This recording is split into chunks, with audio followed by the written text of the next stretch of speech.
Hey guys, tonight we step through the soft swept mists of time and into the cool courtyard of an ancient Taoist temple perched just above the clouds in the shadowy folds of a Chinese mountain range. The sun is beginning to bow behind jagged peaks, casting long golden streaks across sloped, tiled rooftops. Wind chimes made of bronze coins clink gently in the breeze, and a low rhythmic drumbeat echoes from somewhere deeper inside the temple. You pause at the outer gates, where two stone lions worn down by centuries of weather and incense smoke stand guard, their mouths slightly open as if mid-sigh. The air smells of pine and sandalwood. Tonight's episode is not just about how people used to sleep in ancient China.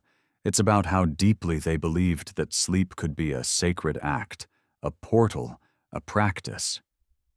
They didn't just crash into bed after a long day of rice farming or civil administration. No, they aligned their sleeping hours with the stars, arranged their bedding according to principles of yin and yang, and believed that what happened in your dreams might affect the fate of your soul. You, my friend, are in for a long, strange nap. One filled with singing pillows, demon-repelling amulets, and goose-down robes stitched with talismans. You'll discover why certain trees were considered better than beds, how musicians tried to tune your dreams like an instrument, and why even emperors feared sleep's shadowy visitors. So before you get comfortable, take a moment to like the video and subscribe, but only if you genuinely enjoy what I do here. And hey, let me know in the comments where you're listening from and what time it is for you. I always love seeing this sleepy little global village of ours stretch out. Now dim the lights, maybe turn on a fan for that soft background hum, and let's ease into tonight's journey together. The temple doors creak open. You step across the stone threshold and into a shaded hall lit by butter lamps and the flickering glow of a brazier. A monk in saffron robes bows slightly as you pass his shaved head glistening with sweat and serenity. You nod in return, trying not to trip over your own shoes as your eyes adjust to the dimness. You're not exactly sure why you're here, but the peaceful weight of the place settles over your shoulders like a warm quilt. Or maybe that's just the faint aroma of jasmine tea steeping nearby. This isn't just a temple, you realize it's a place designed for sleep, for the sacred transition between waking and dreaming. There are low mats arranged in concentric circles on the stone floor, each one paired with a small wooden headrest carved with cloud motifs. Along the far wall, silk banners stitched with celestial charts flutter gently from the rafters. A monk walks between the mats, gently brushing each with a feather fan, as if fluffing the air itself. You're handed a slip of parchment, a sleep mantra written in flowing brushstrokes. Something about breathing with the stars. You can't read it, but it doesn't matter. The ink is still damp, the edges curling slightly. You're told to place it under your pillow, or more precisely, inside your jade pillow. Yes, jade. Historians still argue whether jade pillows were practical or purely symbolic. Some claim they cooled the mind and purified dreams. Others suggest they were used to deter sleep altogether, forcing one to enter a meditative trance rather than slumber. The truth, as always, probably lies somewhere in the foggy middle. But for now, it feels cool beneath your neck, oddly grounding, like placing your head on a piece of the mountain itself. A bell chimes. Not a jarring clang, but a soft, honeyed tone that seems to hang in the rafters. All movement stops. Even the incense smoke seems to pause mid-swirl. The monk gestures for you to lie down. You obey, carefully arranging your limbs as instructed, arms resting at your sides, toes pointing toward the inner sanctum. The philosophy here is clear. Sleep isn't collapse, it's alignment. The body is a compass, the soul a traveler.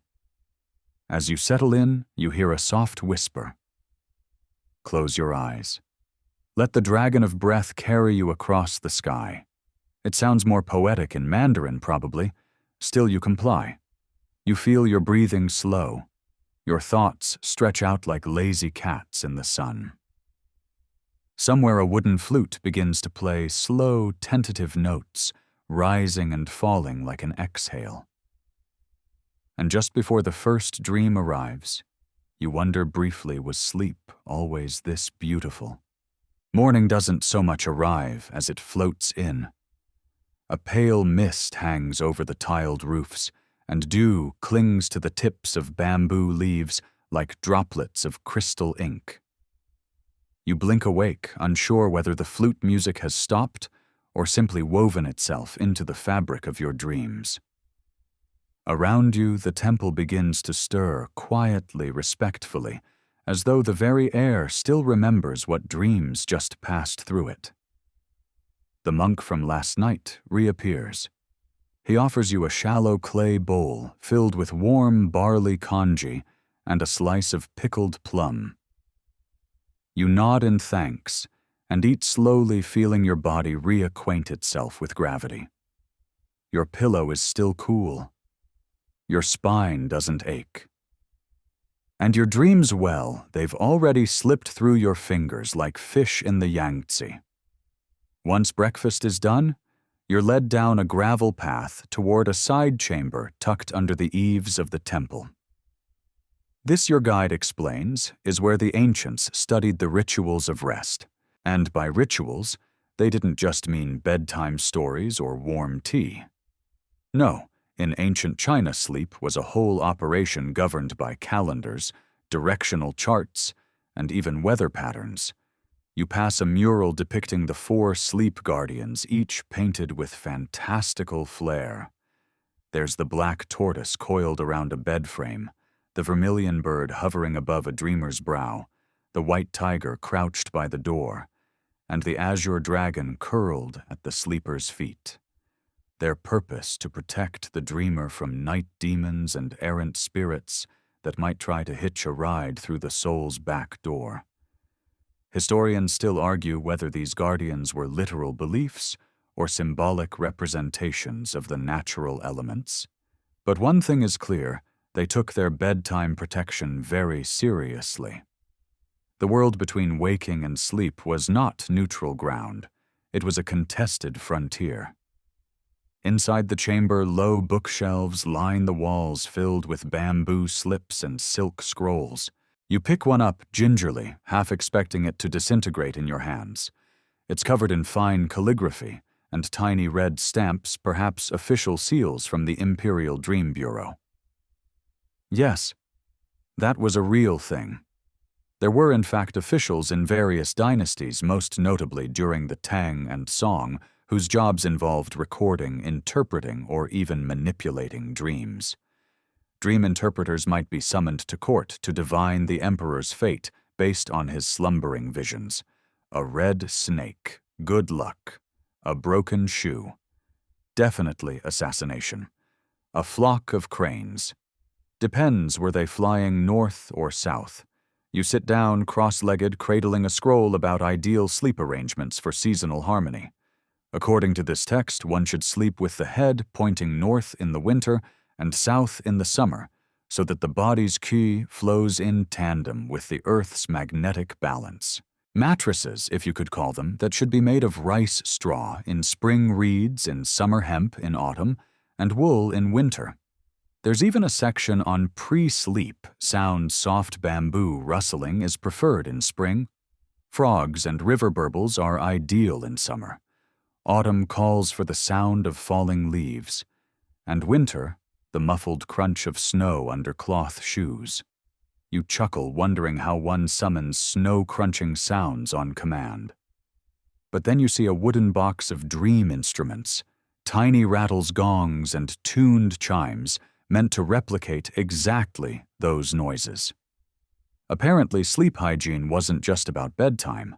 It was about creating a sensory ritual that tuned your whole body to the rhythms of heaven and earth. You test one of the chimes. It rings with a delicate, glassy tone, clear, soft, and strangely sleepy.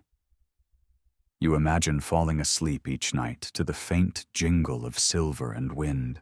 No wonder ancient scholars composed poems about drifting into sleep on the breath of a bell. Someone enters behind you. It's the same monk holding a folded square of silk. He lays it out gently beside you. It's embroidered with what appears to be a sleep map. Yes, a map. The top shows the North Star flanked by constellations arranged in looping trails. Below that, symbols mark the proper posture for each hour of the night: fetal curl, at midnight backstretch at the second watch, full sprawl just before dawn. There's even a note at the bottom. Avoid lying on your left side after overeating unless it was lotus root. You run your fingers along the silk. It's absurd. It's beautiful. It's utterly human. Because who hasn't at some point tried everything under the moon to get a good night's sleep? And here you are lying on cool stone, giggling softly at a millennium-old sleep manual. Somewhere outside, a bird chirps once, twice, and the clouds begin to part just enough to let a lazy sunbeam meander into the chamber. You smile, you stretch, and you wonder what other secrets might be tucked between the sheets of ancient dreams. The sun is climbing now, warming the tiled roofs above your head and casting patterned shadows across the temple courtyard. Somewhere nearby, someone is sweeping. The rhythmic brush of the broom against stone feels almost like punctuation in the sleepy sentence of your morning. You stand, give your back a slow twist, and follow your guide toward a small pavilion surrounded by lotus ponds. This, he tells you, is where sleep posture was once taught, yes, taught, like a martial art for your spine. Turns out lying down was a discipline all its own in ancient China. The pavilion is open on all sides, allowing a breeze to move through freely. Inside, several carved wooden beds rest on a slightly raised platform. They don't look especially cozy, more like artfully arranged benches. But your guide encourages you to try one. You lie down, carefully adjusting your body along the length of the lacquered frame, and find that surprisingly it's not uncomfortable, just firm, encouragingly upright. He points to a mural on the back wall. Figures in flowing robes recline in distinct positions, one with hands folded on the chest, another with knees slightly bent, one curled on their side like a shrimp. Each has annotations in ink: scholars recline, peasants curl, merchants lean, and the somewhat ominous ghost ward pose. Historians still argue whether these poses were standardized or merely symbolic, but archaeological records confirm that different dynasties favored different resting postures. The Tang dynasty, ever elegant, prized the side curl, with head slightly elevated, while Han officials were said to prefer lying flat arms, out ready to rise and serve even in dreams. You try a few of them. Some feel theatrical. Some frankly feel like back problems waiting to happen. But there's something strangely dignified about them. As if lying still was a gesture of intention, a way to show respect to the body and to the world of dreams it was about to enter. Your guide demonstrates a position favored by Taoist mystics, a kind of meditative half-recline, with one knee raised and a hand gently resting on the belly. This posture, he explains, was believed to align internal energies, aiding lucid dreams and spiritual communication. It also, incidentally, reduces snoring. You try that one too. Not bad. You close your eyes for a moment, letting your breath match the breeze. It's easy to see how sleep for the ancients wasn't an escape, but an opportunity. Not just rest, but access to ancestors, to omens, to realms unseen. In Taoist philosophy especially, dreams were not idle images, but journeys. If you slept well, you traveled well. Your guide hands you a slim book. Inside are sketches of various sleeping arrangements from across dynasties and social classes. One bed is heaped with silk and woven bamboo mats, the corners weighted with tiny jade charms to ward off night spirits. Another shows a rustic set-up straw mat, clay pillow, mosquito net, woven from mulberry bark. You pause on a page featuring children. Tiny bundles tucked beside their parents, wrapped in embroidered wraps adorned with tigers, dragons, and peaches, symbols of protection and longevity. One baby has a charm stitched to his blanket that reads, "Sleep deeply, grow strong, fart often." You laugh out loud. The monk laughs too. Apparently, some sleep wishes are universal. Then comes the surprising bit. Many families kept sleep scrolls where dreams were recorded by candlelight each morning. Parents might note if a child cried in sleep, or if someone woke saying they'd flown with cranes. Some scrolls were passed down like heirlooms, a family's secret history told in sighs and symbols. You imagine a weary mother carefully inscribing "eldest, dreamt of a red cow again," with the same seriousness as a royal edict. There's something touching about it all, the idea that each night was worth noting.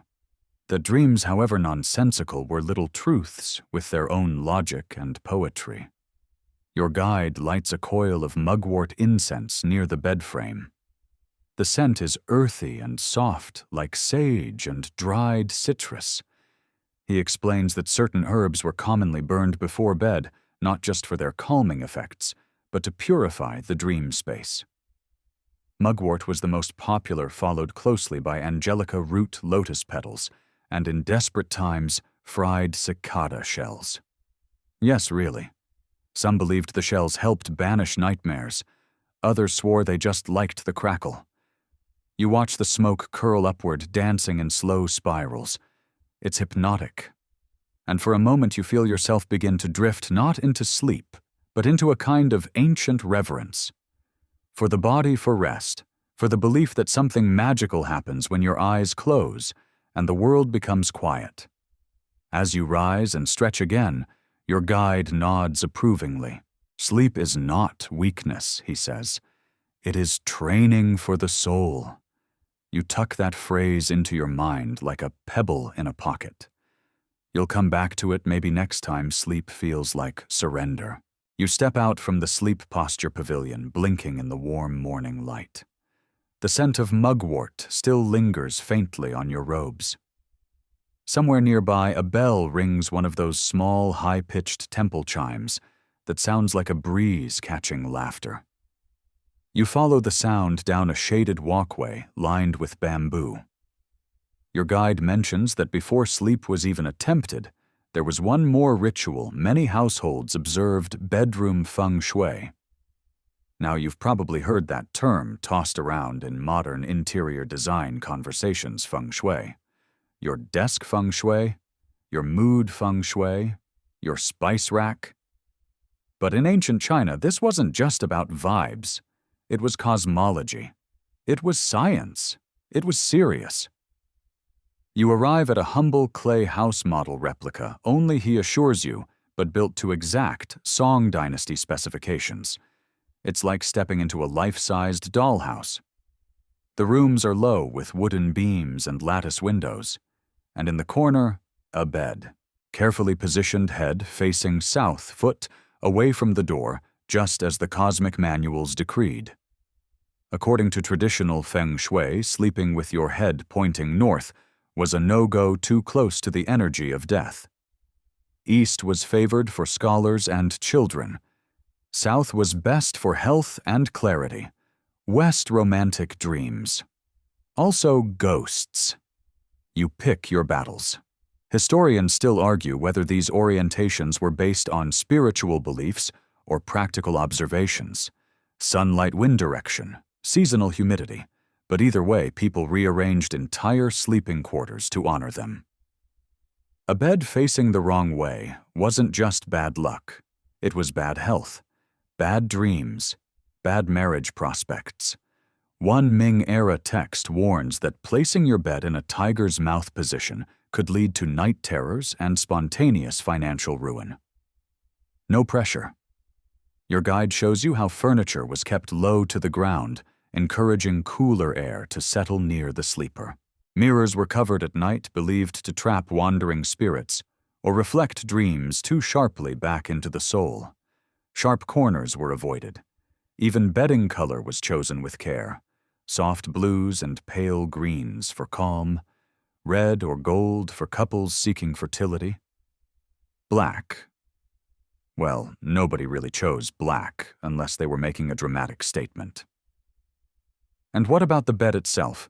You crouch beside a rectangular platform made of woven bamboo strips propped on short wooden legs.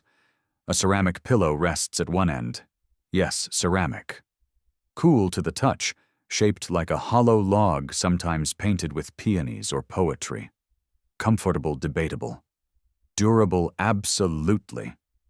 There's even a legend of a ceramic pillow that once survived a house fire, cradling a dream all the while. You lie down on the bamboo frame. The texture pokes through your robes, but not unpleasantly. It feels honest, like a bed that doesn't lie to you. Your guide points out a small alcove beside the sleeping area. In wealthier households, this would hold a tiny altar dedicated to ancestors or household gods. Before sleep, one might light a stick of incense bow twice and whisper a few words. Thank you for the day. Please protect my night. There's a kind of poetry to it. This idea that sleep is a shared space, not just you, but your ancestors, your dreams, the arrangement of stars and furniture all in conversation. You're handed a palm-sized booklet, a reproduction of a Qing-era dream house manual. Inside are diagrams of ideal bedroom layouts, where to place the bed, where the water jar should sit, where to keep the sleep talismans. Some even include footnotes like, avoid placing beds under beams. Dreams will be crushed, and never sleep beside a door.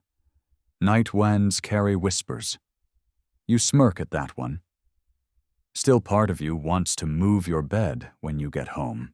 Your guide tells you of the ancient practice of bedroom balancing, where yin and yang forces were harmonized in the sleep space. A single rock under the bed might represent earth. A copper basin of water at the foot balance. A silk ribbon hanging from the ceiling sky. Everything mattered. Everything carried weight. Even the choice of bedtime snacks played a role. Sweet lotus seeds, joyful dreams. Pickled plums, passionate. Dried chrysanthemum petals. Peaceful. You joke about accidentally mixing them and dreaming of a romantic banquet that ends in a polite nap. He nods seriously. That has happened. You laugh, but only a little. You peer out the window of the model home, watching shadows creep along the path outside. A bird chirps once, then stops. Time feels slow here, like it's walking beside you, not ahead of you. That's the thing about old rituals, they don't rush. They wrap around you like warm water. You picture a typical evening centuries ago. A scholar puts away his brushes, kneels at his ancestor altar. A mother tucks her child beneath a dragon-embroidered quilt. A servant lights the night lamp, its single flame trembling in the quiet. The stars rise. The beds are turned toward harmony. The dreams, they say, begin even before the eyes close. You exhale. Deep, steady, grateful. Because here even the act of lying down is an invitation to align. Not just spine to bed, but spirit to world. The architecture of rest mapped with intention, and honestly, you kind of love that. You follow your guide through a narrow path, shaded by flowering cassia trees, their blossoms shedding golden confetti onto the stone steps. The air smells faintly of cinnamon and river mist. It's quiet now, but the kind of quiet that carries memory, like someone just finished singing a lullaby and the notes are still curled in the rafters. tonight's next stop, sleep music. Not Spotify playlists or whale sounds, mind you.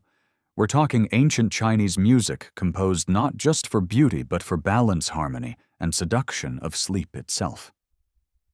You reach a small pavilion by a lotus pond. In its center sits a guqin, a seven-stringed zither with a long, narrow body and an aura of dignified calm. A musician bows slightly, her robes in dusty lilac and indigo, and begins to play. The sound is gentle, slow, like silk unfurling in water. You feel your pulse soften just listening. The guqin wasn't casual entertainment. It was meditation in music form. Court scholars, monks, and nobles all practiced it as a means of self-cultivation. One Ming dynasty philosopher wrote that a single pluck of the guqin could align your qi better than a month of tonic herbs. He may have been biased, but still. Historians still argue whether these sleep melodies were truly composed for bedtime or simply absorbed into night culture through courtly ritual. Either way, the effect is real. One Tang-era emperor allegedly fell asleep every night to the same piece, a slow guqin prelude named Autumn Moon over Jade Steppes. He called it the sound of forgetting. You sit cross-legged on a straw mat, the soft buzz of insects threading through the melody. The music dips and rises, mimicking the breath of a person drifting toward sleep. No lyrics, just tone mood space. And that was intentional. Words, they believed, tether the mind. But melody unties it. Of course, the guqin wasn't the only instrument in the ancient bedtime band. The jiao, a vertical bamboo flute, was often played during evening hours, its hollow tone said to mimic the call of distant cranes. There were bronze bells for temple rituals, slow-tempo pipa for court concerts, even ceramic chimes hung in gardens to summon the wind's lullaby.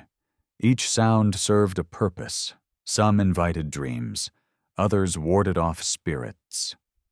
You learn of one curious ritual where a zither was tuned intentionally off-key at dusk to confuse any lingering ghosts, a kind of sonic bug spray. And the theory behind it, ancient acoustics, held that certain tonalities aligned with the 5 elements: metal, wood, water, fire, earth. So sleep music wasn't just about beauty, it was about harmony with the cosmos. A lullaby for your soul's organs. You close your eyes. The strings of the guqin resonate in your chest like a cat purring against your ribs.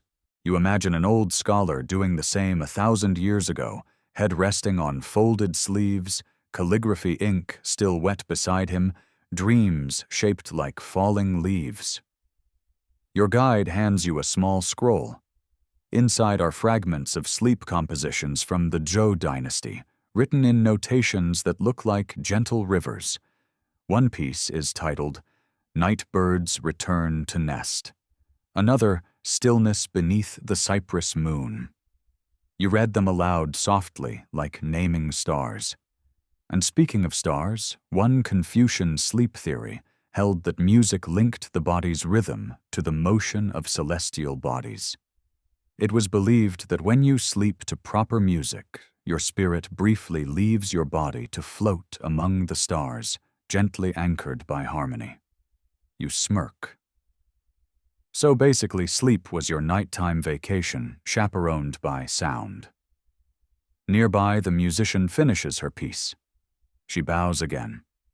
You bow back a little deeper than expected. Something about the moment demands it. As the night deepens, lanterns flicker to life around the pavilion. Their paper skins glow like fireflies in formation. You sip a warm chrysanthemum tea, infused with a hint of ginger. Another time-honored sleep aid. It tastes like an apology from the sun. And then you notice something odd, a small crescent-shaped stone sitting beside the guqin. Your guide sees your curiosity and nods. It's a dream stone, he explains. Apparently, certain stones were believed to enhance dream clarity when placed near musical vibrations. Jade lapis lazuli and river-polished agates were popular, not because they were magical, but because people thought beauty helped summon beautiful dreams. You like that idea? That dreams are drawn to music and beauty like moths to lanterns. You stand now stretching gently. The night breeze teases your sleeves. Somewhere behind the hills a frog croaks once, then twice. The music has stopped, but the melody lingers in the hush between moments. As you leave the pavilion, you catch your own reflection in a still pool, soft lit, a little sleepy, and carrying echoes of something ancient. You smile. Sleep is still a few hours away, but already your spirit feels halfway there. You follow a gravel path lit with tiny oil lamps, their glow flickering like tired stars. The garden you walk through is hushed now, save for the occasional chirp of a night cricket or the shuffle of your own sandals. You're headed to another practice, not quite music this time, but something even quieter, breath. Tonight, we enter the world of ancient Chinese breathwork for sleep. Not flashy kung fu-style breathing with dramatic exhales and swirling energy blasts. No, this is subtle, silent, almost invisible, like the kind of breathing you do when you pretend to be asleep to avoid a conversation. At the far end of the garden is a small bamboo platform. A woven mat awaits, and beside it a shallow bowl filled with river stones. Your guide gestures for you to sit. This, he says, is turtle breathing. No, not because it involves shells or soup, because turtles live a long time and they breathe slowly. Very slowly. So slow, in fact, that in Taoist thought mimicking turtle breath could extend your life, or at least your naps. You sit down and try it. Inhale gently. Exhale slower. Slower than that. Your lungs complain at first like toddlers denied dessert. But then something shifts. The breath finds its groove. Ancient Taoist sleep texts describe breath as the tether of spirit. The idea was that at night, your spirit would drift off perhaps to hang out with the constellations we met earlier, and your breath would hold the string. Breathe too shallowly, and your spirit might wander too far. Breathe too fast, and it might snap back too hard. So the goal, rhythmic, soft, unhurried breathing like rocking a baby version of your soul to sleep. Historians still argue whether such breathwork techniques were meant purely for longevity, or if they were part of a broader mystical belief system that blurred the lines between sleep meditation and spirit travel. Either way, they wrote a lot of poems about it. And anything with that many footnotes in rhyming couplets has got to be taken seriously. You pick up one of the river stones. It's warm, rounded, smooth, like a memory worn down by time. Your guide explains that in some traditions, practitioners would place a stone on their stomach. The goal was to keep it still with your breath. If it wobbled, you were breathing too hard. If it fell well, maybe don't become a monk just yet. You try it. The stone sits heavy on your belly. You inhale slowly, feeling your stomach rise like a gentle tide. The stone shifts just a hair. You exhale long and even, and it settles. This goes on for a while. You think you might be getting the hang of it until a mosquito lands on your nose. You freeze, determined not to break your breath rhythm. The mosquito seems to appreciate your stillness and begins a leisurely stroll across your forehead. You resist the urge to squint. This surely is part of the training. Eventually it leaves. You feel victorious, also slightly itchy. And then comes the next part, visualization. Your guide explains that many practitioners used breath not only as a tether, but also as a boat. Each inhale and exhale carried an image, a thought, a quiet intention. You're invited to imagine your breath as mist curling through pine trees, or as a silver thread winding through the stars, or more whimsically, as a small, polite dragon snoring in rhythm with your heartbeat. You choose the dragon, obviously. As you breathe, you picture it curled up somewhere near your ribs, warm and drowsy. Its little tail flicks when you exhale. It purrs when you inhale. You begin to think that if your thoughts ever needed a babysitter, this dragon would be the one. And slowly, without quite noticing, your whole body begins to match its rhythm. In the distance, you hear the faint clang of a temple bell. Not loud, just a soft punctuation in the air like a comma in the sentence of the night. The ancient Chinese didn't separate breath from spirit or sleep from transformation. To sleep well was to live well. And to breathe well. That was everything. A famous physician once said, "The pulse of sleep is not felt in the wrist, but in the breath." You're not entirely sure what he meant, but it sounds profound, and your breath agrees. You lie back now, the stone still on your stomach, your dragon still curled up and snoring gently. The sky above has shifted to indigo, and 1 or 2 stars blink lazily down. The path back to your quarters is still waiting, but not yet. For now you just breathe. The night deepens around you, and eventually your guide taps your shoulder gently. It's time to return to your quarters, but not before one final tradition, he says. Tonight you'll try something truly rare. A sleep aid reserved for scholars, poets, and those brave enough to nap with a scroll under their pillow. Yes, tonight you'll meet the sleep charm. Back in your chamber, a small oil lamp flickers beside a writing table.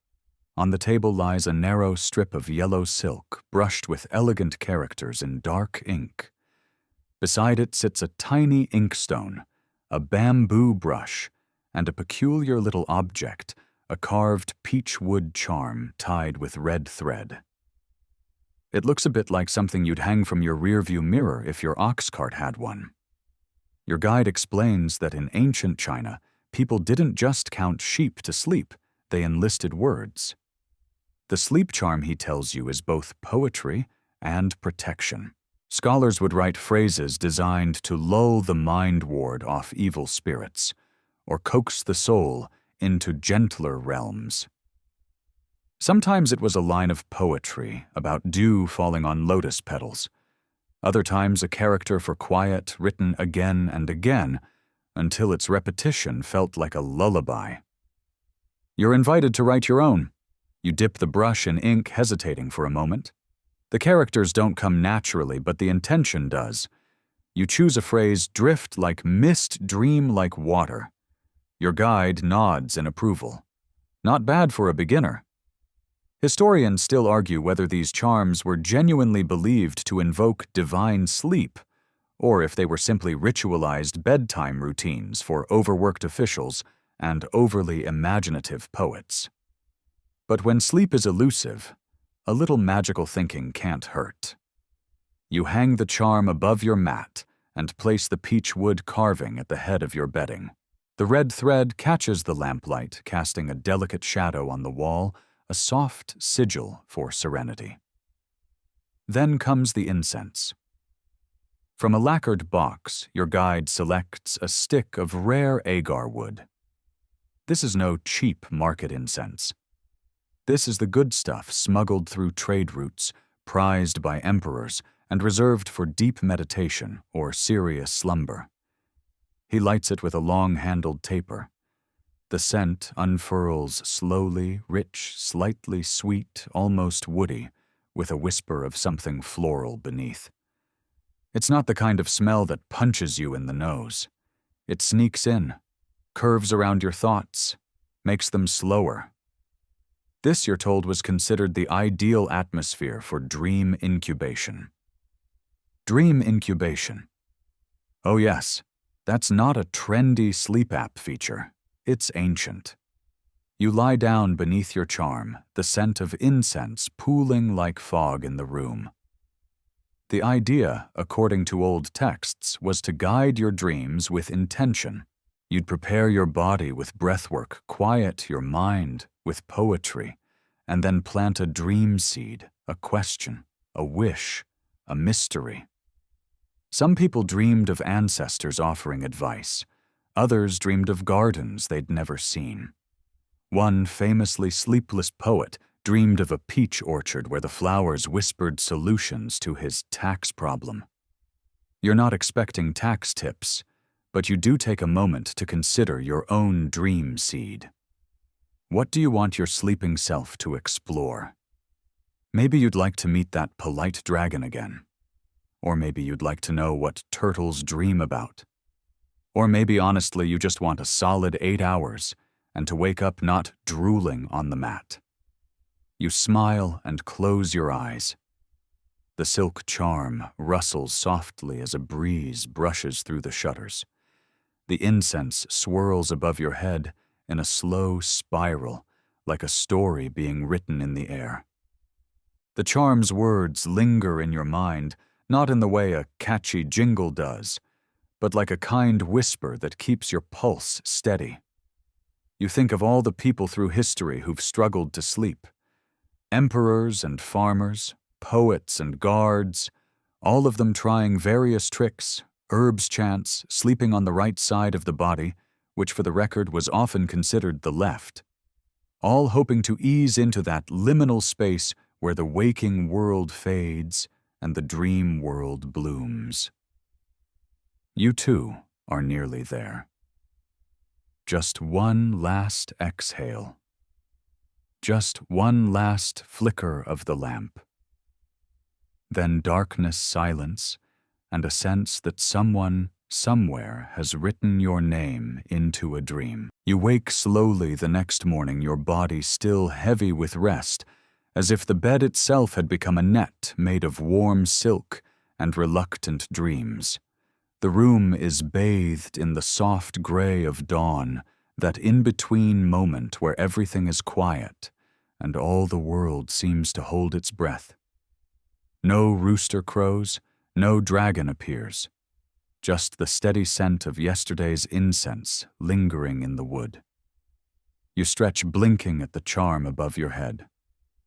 The red thread has twisted slightly in the breeze, and the peachwood talisman hangs like a sleepy sentinel. You smile. It worked, didn't it? No nightmare rampages, no urgent bowel crises, just peaceful, uninterrupted sleep, which in ancient China was no small victory. Today your journey turns slightly academic, but don't worry, it's still bedtime history, not a textbook ambush. We're venturing into the imperial court to see how sleep was weaponized by scholars, strategists, and yes, sometimes even insomniac emperors. It turns out that in the Han Dynasty, and beyond the quality of your sleep said a lot about your character. Sleep too deeply. You might be seen as lazy. Don't sleep enough. Probably scheming something. Sleep just right, likely wise and trustworthy. It was the Goldilocks dilemma of ancient government. One historical record describes Emperor Wu of Han obsessing over omens in his sleep. He demanded that dreams be logged by his attendants and interpreted by court mystics. One such dream allegedly predicted a military victory. Another suggested his court musician was stealing fish from the palace pond. Historians still argue whether these dream logs were genuine statecraft tools or just elaborate excuses for poor decision-making. But either way, the emperor took them seriously. As a result, an entire subfield of bureaucracy developed around sleep, interpreting dreams, managing sleep conditions, even prescribing special beds.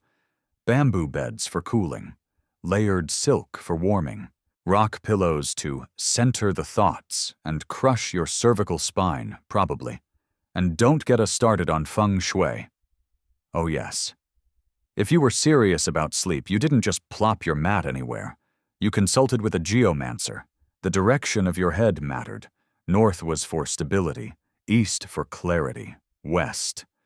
Well, unless you wanted vivid dreams involving your dead uncle and a gourd full of eels, maybe avoid that.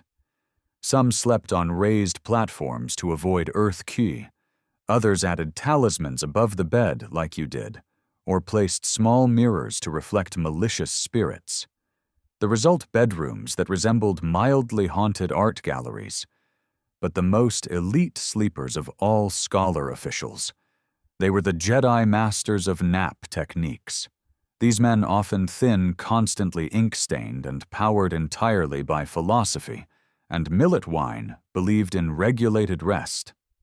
They would nap at scheduled hours, sometimes seated, sometimes on special mats infused with herbs, and always after composing a few lines of poetry, just to set the vibe. One famous example, Zhang Heng would doze off, with one hand holding a brush, so that if he twitched in his sleep, he'd wake and jot down any insight. Yes, even his dreams were homework. You imagine trying that today, waking up to find Fire Turtle Plus tea, destiny scribbled across your sheets in semi-legible chicken scratch. Still, you have to admire the commitment. Sleep for these men was both necessity and ritual. It wasn't wasted time. It was a portal to clarity, a way to distill the chaos of the day into something slow, meaningful, and perhaps divinely guided. Even Confucius had sleep opinions. He warned against sleeping face down, undignified, encouraged early rising, obviously, and believed that your sleep posture could reflect your moral alignment. Try explaining that to your chiropractor. Yet in the quieter corners of history, you also find gentler tales of officials placing jasmine on their pillows, of lovers exchanging embroidered sleep scarves, of insomniacs whispering poems into clay jars to trap the restlessness. And you still cocooned in last night's dreams realize how deeply sleep was woven into every thread of life here. It wasn't just about rest. It was about intention, harmony, preparation, even artistry. You sit up, stretch your arms overhead, and feel something tug gently behind your ribs. Not pain, just that odd echo of deep dreaming, like your thoughts are still yawning. Outside, the compound is waking. The sound of a broom brushing stone. The scent of warm rice. A distant cough from someone clearly regretting their 5th mug of last night's fermented plum tonic. You rise slowly. Another day ahead. Another set of rituals, moments, histories.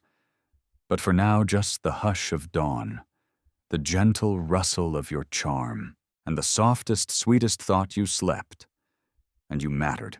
You step into the courtyard, feet padding across cool stone still damp from the night's condensation.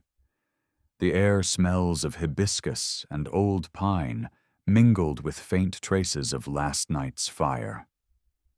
Morning rituals hum all around you, like the soft percussion of an unseen orchestra. Someone is steeping herbs. Someone else is sweeping leaves into perfect circles. A young servant walks past, holding a tray of warmed slippers, looking very serious about it. And you're following your nose toward a pavilion where a few sleepy elders are sipping what appears to be tea, but knowing ancient China might also be soup medicine or fermented bean water. You bow politely and are waved in without ceremony. Sit, one of them mutters, eyes half closed. We're discussing sleep again. Of course they are. In today's tale, you're moving into more communal territory. How did families, villages, and even entire monasteries approach the idea of shared sleep? Because if you think you've mastered the art of bedtime with your white noise app and blackout curtains, wait until you hear about synchronized slumber schedules in Confucian homes. Let's begin with the family unit. In most traditional Chinese homes, multiple generations often shared living quarters. And we're not talking pass the mashed potatoes closeness. We're talking grandfather snores like a yak, and you're 6 inches away closeness. Privacy was less important than harmony. Space was less sacred than routine. Bedding was simple straw mats, bamboo frames, quilts stuffed with cotton or reeds. The matriarch often chose when everyone went to sleep based on lunar cycles, temperature, and how loud the neighbor's rooster was that week. Evenings were slow. Stories were told. Hands were busy with embroidery, pipe cleaning, or peeling lotus seeds. And when bedtime finally arrived, there was no dramatic dash to private bedrooms. People just lay down, together, wherever they could. Grandmother next to grandson, aunt next to cousin, dogs curled around feet. And somehow it worked. Historians still argue whether this intimacy strengthened family bonds or just normalized being elbowed in the face at 2 a.m., but the tradition held firm for centuries. Now, if you wandered into a Taoist monastery instead of a countryside home, you'd find an entirely different approach. Monks trained their bodies and minds to function on minimal, precise sleep, often broken into short intervals. The practice of sleeping like a tiger was popularized during the Tang dynasty. It involved 3 naps, one after midday meditation, another before evening sutras, and a final light sleep just before dawn. These monks were essentially running the original polyphasic sleep experiments, with fewer spreadsheets and more incense. Their sleeping quarters were austere. Stone or wood platforms often shared. Personal space defined by the width of your folded robe. And if you snored too loudly, there was a polite chance you'd be nudged by someone's sandal in the name of spiritual clarity. One record tells of a particularly fidgety monk being moved closer to the altar at night so the gods could watch him more closely. Whether this helped or just gave him performance anxiety remains unclear. But not all communal sleepers were so regimented. Travelers, for instance, often relied on public inns, small, smoky buildings, where strangers lay side by side like dumplings in a bamboo steamer. You paid extra for a corner spot. You paid even more to be allowed a wall. And if someone's feet accidentally ended up in your face during the night, too bad. Sleep was democratic. It wasn't unusual to hear lullabies, snores, prayers, and occasional murmurs of confession echoing in these shared spaces. The kind of audio track that would make even the best sleep podcast tremble. And then there were the tea houses. Yes, tea houses, those cozy hubs of gossip and strategy, often doubled as napping spots. Especially in the mid-afternoon lull after 2 cups of oolong and 1 too many pork buns. Patrons would lean back, arms crossed, heads bobbing gently like ships in the harbor. It was considered perfectly acceptable, even noble, because rest meant respect for the body, the cosmos, and the flow of qi. One elderly tea master reportedly kept a sign above his shop that read, "Sleep is free with tea, but snoring will cost you." Communal sleep, you realize, was never just about shutting eyes. It was a cultural glue. It reflected trust tradition and a shared surrender to the rhythms of night. You weren't just alone in a bed, you were folded into the fabric of your people, your philosophy, your place. You sip the offered tea. Yes, it's actually tea, and glance at the elders around you. One has fallen asleep, his cup still balanced in hand. Another is muttering something about dreams involving carp and jade dragons. You smile. The world is brightening now. Shadows shrinking. Birds announcing their morning commentary with unsubtle enthusiasm. But inside this pavilion there is still hush, still peace, and still always sleep lingering like a ghost between breaths. You rise quietly, careful not to disturb anyone's nap cycle. Your feet are soft against the stone, your thoughts even softer. And somewhere inside you know you will never look at a sleepover the same way again. Outside, the morning hum of the village rises to full volume, geese honking like overexcited officials, a drumbeat of chopping vegetables, and the soft thump of laundry hitting stone. But your steps lead you past the ruckus down a winding path lined with cypress trees toward a building that smells faintly of sandalwood and soot. Tonight's journey brings you into the heart of the scholar's retreat, where sleep wasn't just a nightly obligation, but a philosophical battleground. This wasn't some grand monastery or palace, just a modest compound. A tiled roof here, a calligraphy scroll there, bamboo wind chimes whispering secrets overhead. The kind of place where even the frogs seemed literate. Here lived the literati poets, historians, philosophers, all engaged in the same ancient tradition, overthinking everything, especially bedtime. Your host, Master Liang, waves you in with ink-stained fingers. He's half reclined on a wooden chaise, one slipper off a book resting on his chest like a slumbering cat. We were just debating dreams, he says with a yawn that's far more theatrical than necessary. Care to join? Of course you do, because in these circles sleep wasn't just sleep. It was a portal, a rehearsal for death, a stage for divine messages, and occasionally an excuse to not attend meetings. Ancient Chinese philosophy is teeming with dream thought. Zhuangzi, the Taoist sage, famously questioned whether he was a man dreaming he was a butterfly or a butterfly dreaming he was a man. A conundrum that would make any modern insomniac stare harder at the ceiling. And Confucius, he had dream rules. Don't eat too much before bed. Don't think impure thoughts. Align your bed with the moral axis of the room or something like that. Historians still argue whether these sleep codes were widely practiced or just the elite's way of moralizing rest. But Master Liang insists dreams were serious business. You see, he says, sipping from a cup of chrysanthemum tea, dreams are the emperor's correspondence. You don't ignore a scroll stamped with dragon wax. There were dream manuals, too, books that listed interpretations for every possible nocturnal vision. Dreaming of peaches meant longevity. Dreaming of rain meant fertility. Dreaming of losing your teeth. Probably unresolved filial guilt. Some manuals were spiritual, others were hilariously practical. One entry reads, "To dream of a duck laying an egg in your shoe means you've forgotten something important, which... fair."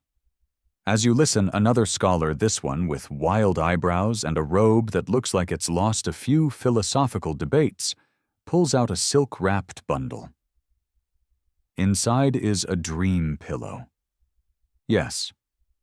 A pillow stuffed not with feathers but with dried herbs and fragrant roots chosen specifically to invite certain dreams. Mugwort chrysanthemum bamboo leaves bits of orange peel, like a salad for the subconscious. You take a cautious sniff. It smells like wisdom and moss.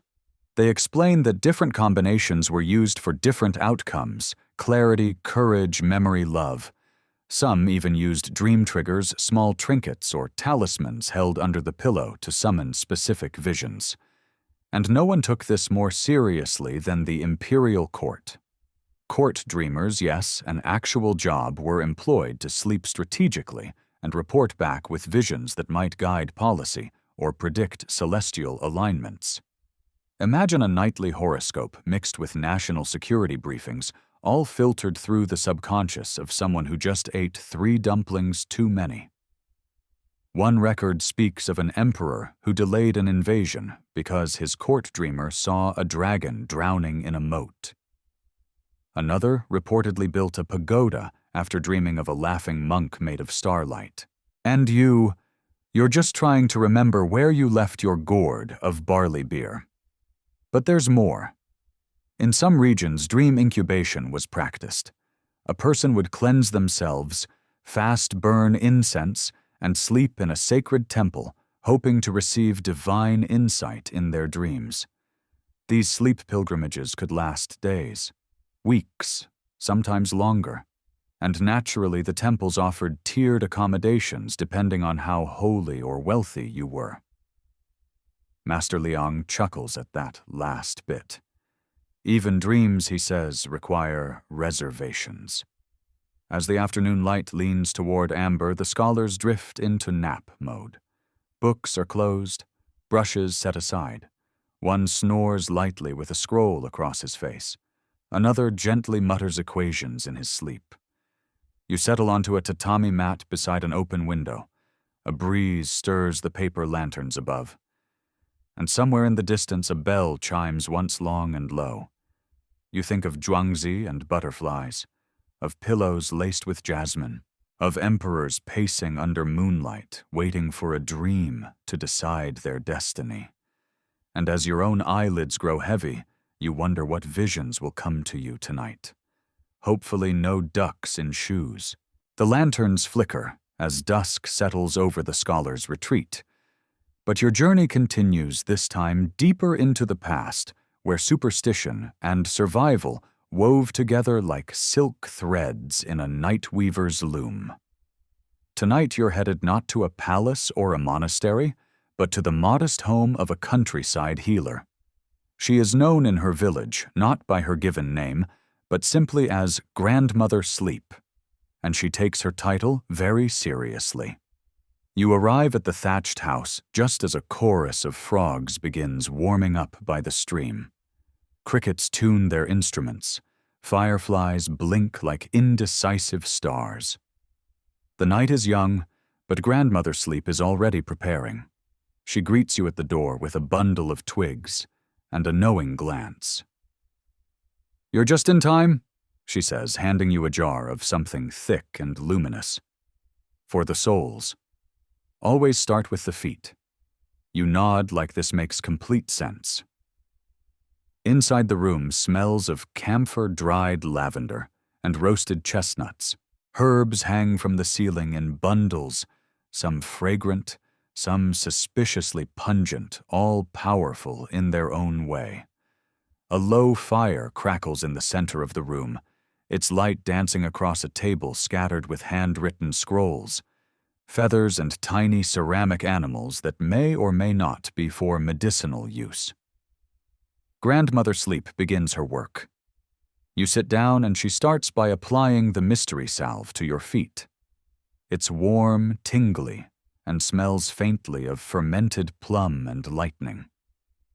She explains that this is an old method meant to draw the dreams downward to keep the head clear and the visions grounded. Next comes the pillow talk. Not the flirty kind, the herbal kind. She shows you 3 linen pouches, each filled with different dream blends. One is meant for clarity, another for protection, and the last for ancestral visits. You choose the middle one, because let's be honest, you're still recovering from that weird peach duck dream. She tucks the pouch under your mat and dims the lanterns. Historians still argue whether these rural sleep rituals were widespread traditions or simply the inventions of clever herbalists looking to sell more mugwort. But the records show they were real and deeply respected. Now we move to sound.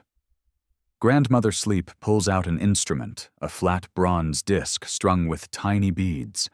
She shakes it gently and it creates a soft, rain-like rattle. Not music, exactly. More like a lullaby sung by the wind. She circles the room slowly, letting the sound wash over your thoughts, like a tide smoothing sand. She pauses behind you.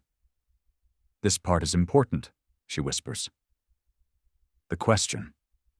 Apparently, every dream seeker must ask a question before sleep. Not out loud, of course. Whisper it into the back of your mind. It must be simple. Not greedy. No asking for treasure maps or lottery numbers. Instead, why do I feel stuck? What should I let go of? What waits for me in the next chapter? You think of a question. You don't say it. She nods anyway. Somehow she knows. Then comes the oddest moment yet. She places a smooth river stone in your left hand and a small feather in your right. "Balance," she says. "Stone for the body, feather for the soul." You lie back, resisting the urge to laugh. But actually, it works. Your hands feel anchored and lifted all at once. She dims the lantern to its last flicker. "Inhale once," she says. You do. Exhale twice. You try. You're not sure what that means, but it feels poetic. The house is now wrapped in silence except for the rhythmic breath of Grandmother Sleep's own rest beginning in a chair nearby. And as your eyes close, the fire crackles low, sending shadows dancing across the ceiling beams like old spirits on tiptoe. The herb pouch under your head releases its scent, sweet, sharp, earthy. You feel a shift. Not quite sleep, not quite waking. A soft in-between where thoughts blur and edges dissolve. And in this haze, a memory surfaces your first blanket. Not the color or the texture, just the feeling, the warmth of it, the safety. You wonder how something so small could make the world feel far away. That's what Grandmother Sleep offers, not escape, but shelter. She can't fix your dreams, but she gives them a safe doorway. Outside, a nightbird sings a note that echoes in your bones. The frogs harmonize. A breeze brushes your cheek like a lullaby made of breath. And as the last lantern ember fades, you understand. Sleep isn't a pause. It's a ritual. The sun is still tucked behind the eastern mountains, but your journey resumes not in a warm room this time, but beneath a dark sky littered with unfamiliar stars. You're in the territory of the nomadic Xiongnu, a people often described as fierce riders, expert archers, and less famously, occasional masters of sleep under canvas and sky. You ride into camp just as the fires are being stoked back to life. A few pale embers, the smell of roasted millet from the night before, and the soft braying of ponies stir the air. You're not here to battle or trade. You're here to understand how a civilization that rarely stopped moving still made room for rest. A grizzled herder waves you over, motioning to the edge of a circular tent lined with horsehair and wool felt. Inside it's warm and dim. Someone is already curled in a heap of pelts, snoring gently. The herder, without speaking, hands you a small pouch. You open it to find dried herbs, wormwood licorice root, and something sweet like fennel. He gestures toward a steaming pot near the fire. You get the message. Tea first, sleep second. You brew a cup, watching the herbs dance in the water like tiny dreams rehearsing their entrance. The scent is calming, oddly vegetal, and according to your host, known to settle the horses in the mind. You sip. It works, sort of. Now it's time for ritual. But this one isn't prescribed by temple edict or imperial scroll.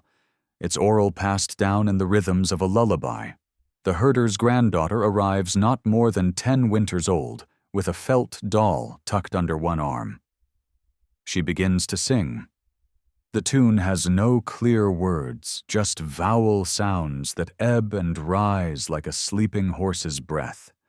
The melody coils around the tent like a fog of sound, strange, soothing, and utterly hypnotic. The child hands you her doll. Apparently, you need it more than she does.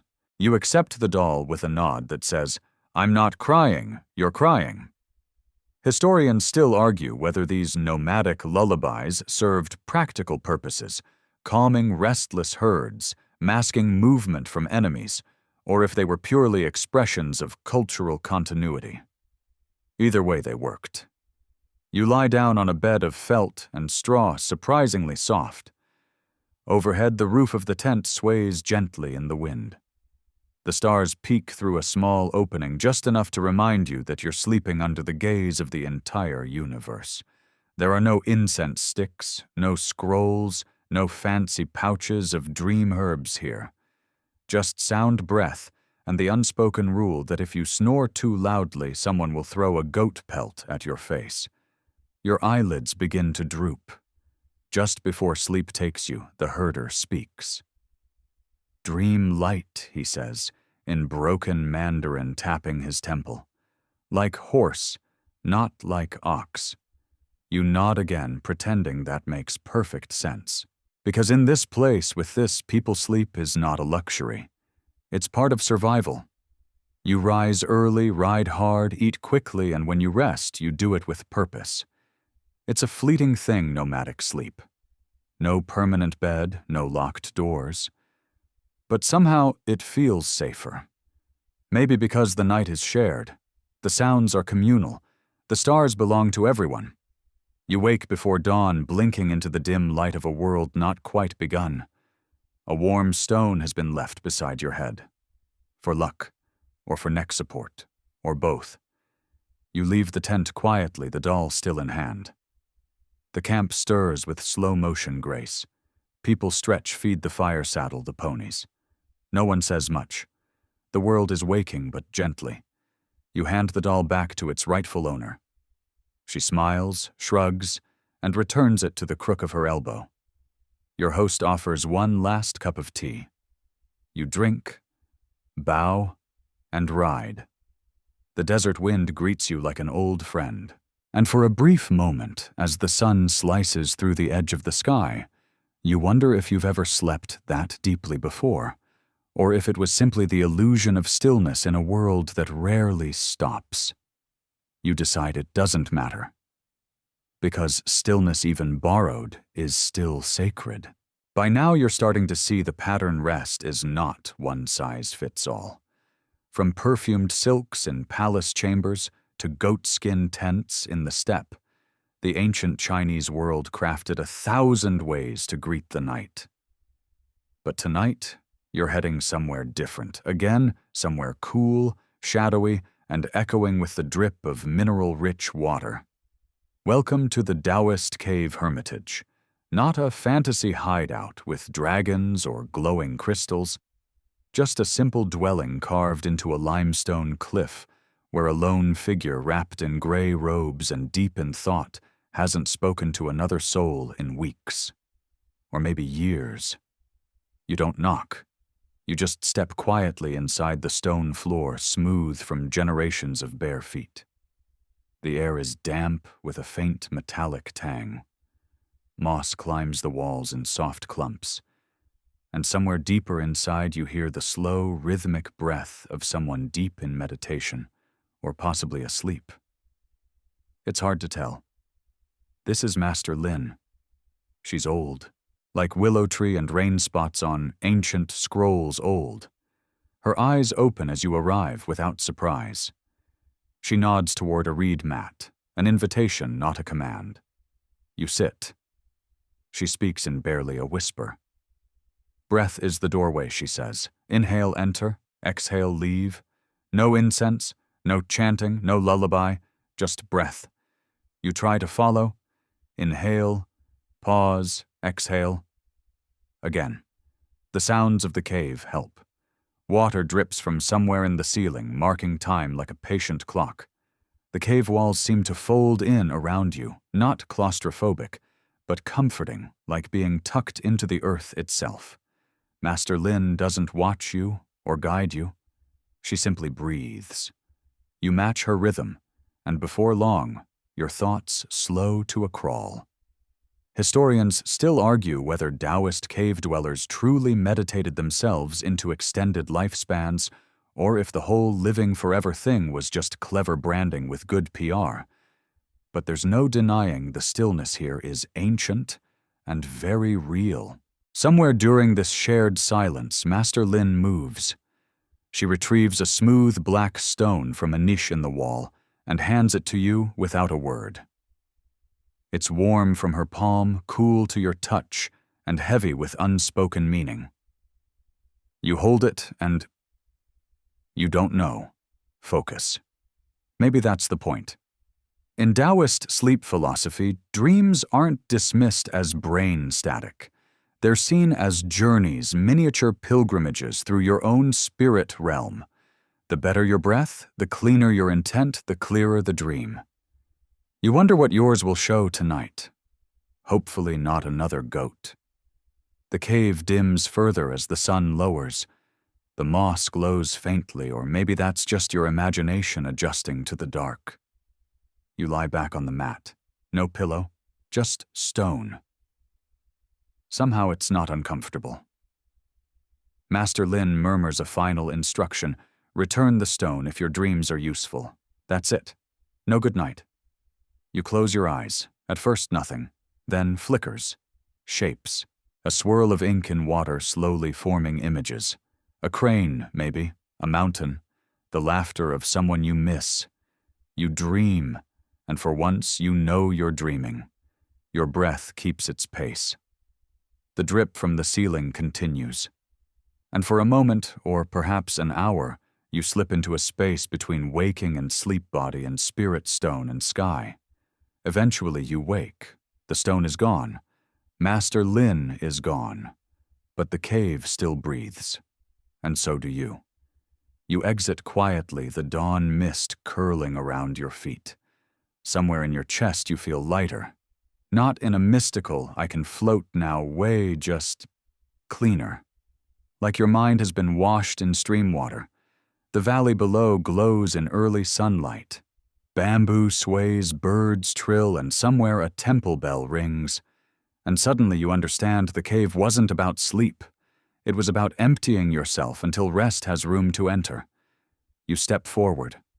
Not hurried, not dazed, just present.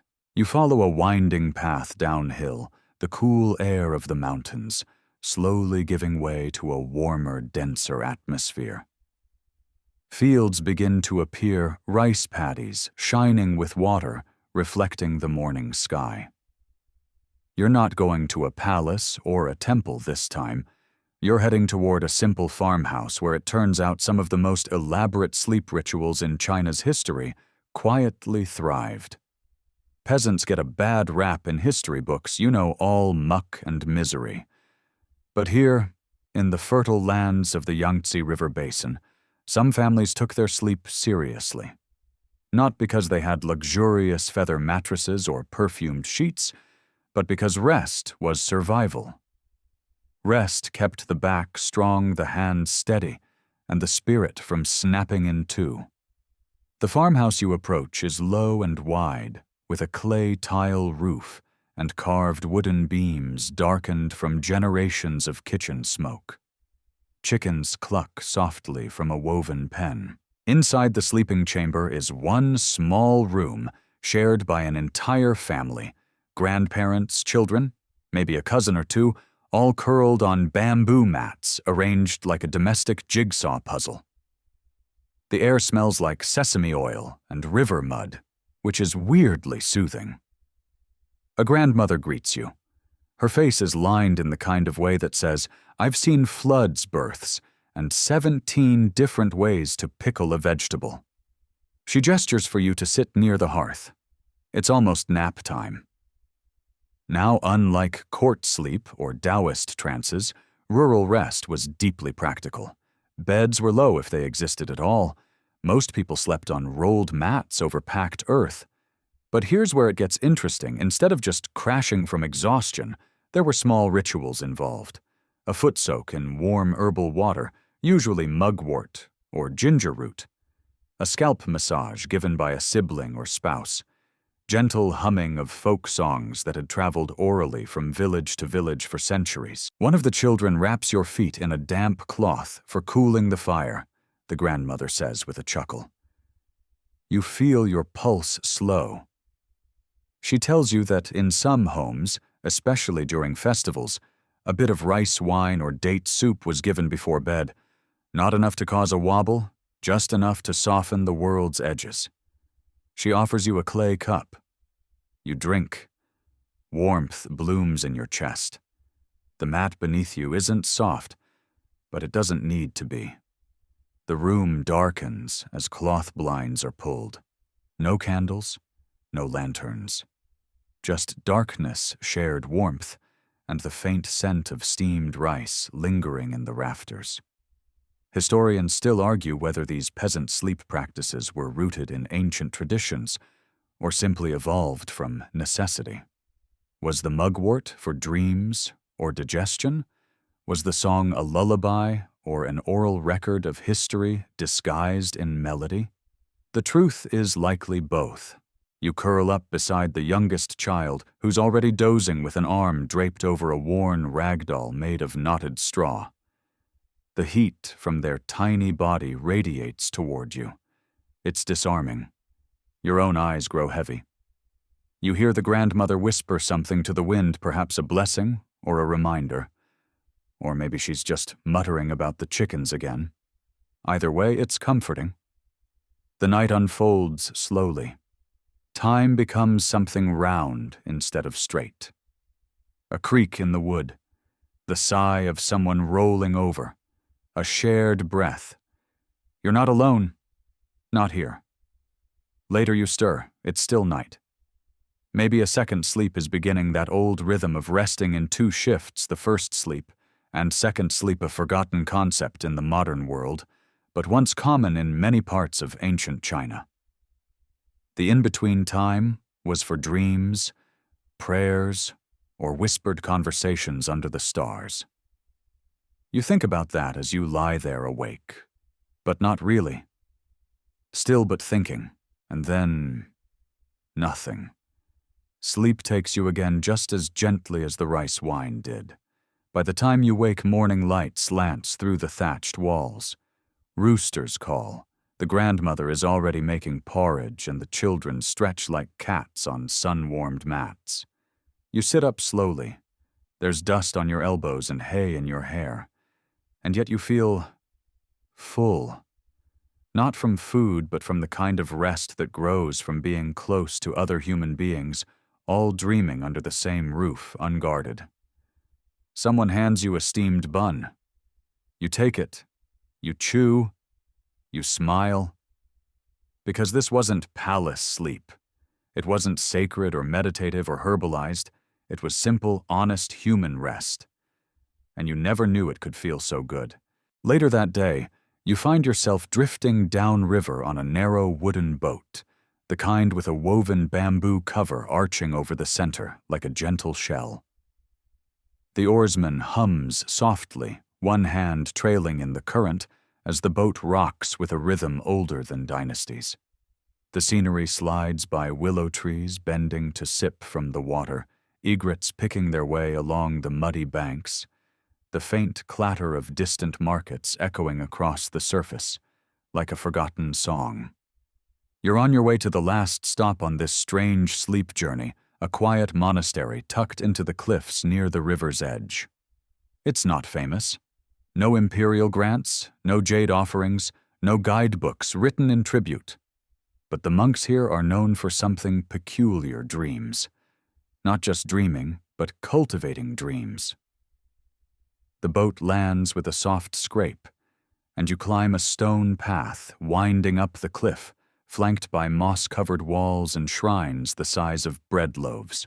By the time you reach the top, the sun is low, casting warm light through the carved wooden slats of the temple eaves. A monk greets you with a nod. His head is shaved, his robe the color of damp tea leaves, and his eyes are both serene and somehow mildly amused, like he knows you forgot to tie your sandals properly. He doesn't speak. He just gestures. You follow him through a courtyard past prayer wheels and old ceramic urns, until you reach a small stone room that smells faintly of cedar and camphor. Inside, a raised platform covered with simple mats awaits, along with a low table bearing an inkstone, a clay lamp, and a folded blanket. This, it turns out, is a dream chamber.